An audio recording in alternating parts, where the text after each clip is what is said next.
Hi, my name is Mike Boyer. I teach in the Technology Education Department and the Engineering Academy here at North Penn High School. Within the Engineering Academy, I actually teach a nanotechnology research course that I've developed through experiences I've had at Drexel University.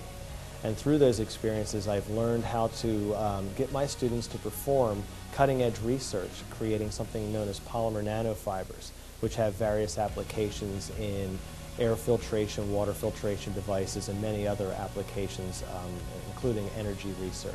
We primarily focus in a field known as material science, which is one of the smallest fields of engineering that's studied, but yet will have the largest impact across the nation, across the world, in terms of ways of solving the energy problems that we're having and environmental issues and health care.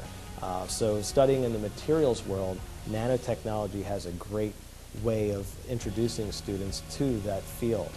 One of the things that I found in this process is that we don't have the tools necessary to get our students to dig deeper into their research. We keep hitting what we call the proverbial ceiling, and we're not reaching the true depths of the research that we could.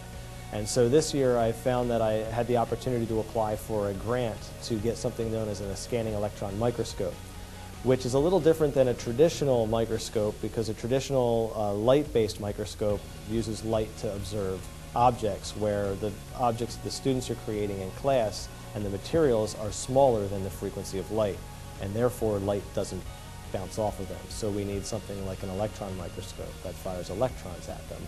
This tool is a desktop scanning electron microscope, which is nice because it's portable, but it gives the students the same ability to acquire high-resolution images with very crisp detail of their work, so they can monitor what they're doing on the fly. The students travel down to Drexel University every year, typically around February or March, to quantify their research, to take measurements and see how well their research has panned out. The problem is they don't know how well they're doing because they can't see what it is that they're designing until the research is done, and it's near the end of the year and they're compiling a final presentation. If we had a scanning electron microscope in class where the students can see what they're doing, they wouldn't be flying blindly.